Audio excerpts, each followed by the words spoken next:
What's up, guys? Will here. As you can see, I got a free-for-all on sub-base for you guys today.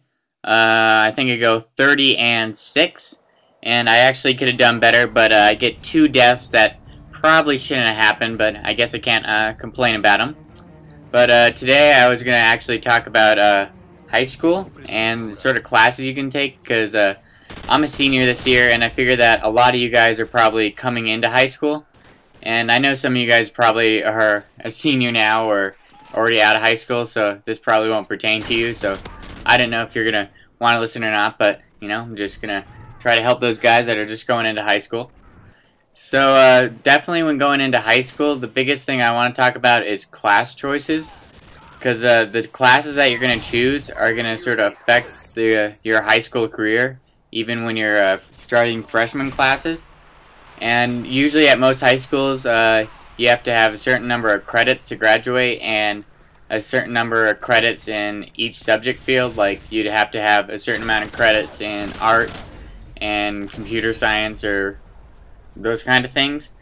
And definitely I suggest in your freshman and sophomore year to try to take a lot of classes for those extracurricular sort of things, like art and PE or all that kind of stuff that aren't really the core classes, because you sort of want to get those out of your way so you don't have to do those your senior year.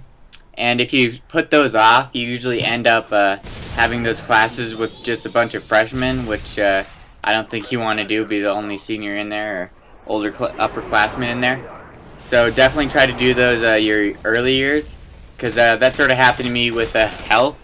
We're required to take health in our school, and I actually signed up for it every year but never got it. So this year I'm going to be taking it with pretty much all freshmen, but I guess I'm going to have to live with that.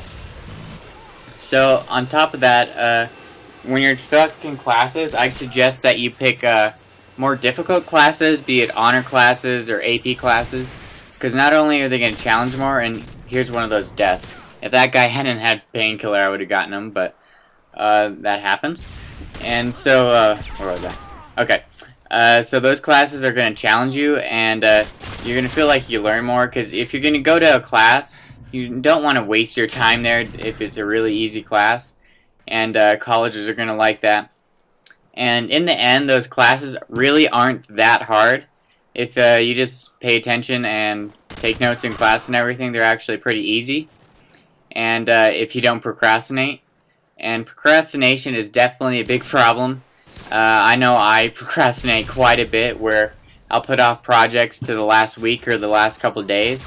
And if you don't procrastinate, you know, school can actually be quite easy. And here, watch, here's another one of those deaths where I put enough bullets into this guy where he should have died. Bet he didn't. See, I hit him there again, and then I get a full body shot on him, but I guess the hit detection was off on that one.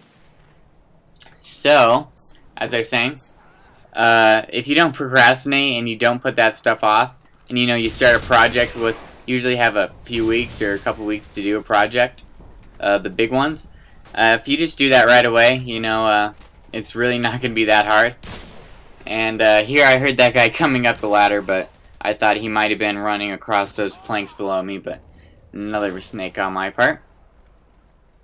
So definitely when going in, I say stay organized, because I know a lot of friends that are really unorganized, and it definitely makes it harder for them, I think. And I feel like I'm sort of an organized guy, and I like to keep all my stuff so I know where it is. And so when I need to take some notes or look back on stuff, I can go back and get that kind of stuff. And definitely for some classes, I suggest that you save your notes, especially in Spanish. If you're going to be taking Spanish each year, keep those notes you took from each year of Spanish, and or whatever class you're going to be taking, and sort of carry them over or transfer them somehow. That way you don't lose all that information, because when you go back to school, you don't want to have to like forget everything you learned the last year, so you don't want to be doing that. And why it's really good to get all those classes out of your way your sophomore, freshman, and junior year is because as a senior, you're going to be able to take a lot more free periods. I know this year I'm going to have 2 free periods, which is pretty good, because I'll be able to leave at about 12 o'clock and be able to go snowboard, because they're in the second semester, so that's right about when snowboarding season is kicking up. So that's a definite plus. I know I had a free period a couple years, and definitely look for classes that maybe aren't during the day, or they're a little funky where you're not going to be going to class in the day, but maybe you have them once a week or something. But they're counted as a class, but they're actually a free period, because that will give you a free period as freshman and sophomore, and sort of when you're in the lower grades, because that's what I did, and the teachers don't really, and the counselors don't notice that. They'll just see that you have a class there and don't recognize that you have a free period during that time, which is a definite plus. And as you can see here, I'm just sort of hunkering down a little bit. And sometimes that's a good thing to do after you kill a couple people, is just sit back a little bit, or when you don't see people, sit a little bit and see if someone's going to run by, because sometimes they're going to come back to you, or there's going to be a guy running across. So that's a good thing to do sometimes. So I guess the biggest thing I'm trying to say is, during your years as an underclassman, take as many classes as you can, so when you become an upperclassman, you don't have to take as many and could have more free periods, so you have more time to just mess around and have fun. Because when you're an upperclassman and you last few years of high school, you want to be having fun and not be stressing out about a bunch of classes. So that's my last tip of the day. And I don't know if you guys like me rambling on about that, but I thought I'd put my 2 cents in on the matter and maybe help some of you guys out.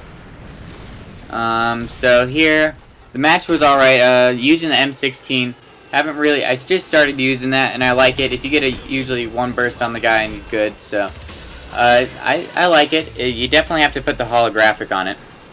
But as you can see here, just get my AC-130 and want to call that in, so I get the points for that. And that pretty much wraps up the game there. As you can see, I have all my air support in the air. 30 and 6. Probably could have gone like 30 and 4 if I hadn't had those dumb deaths in the beginning. But can't make excuses for that.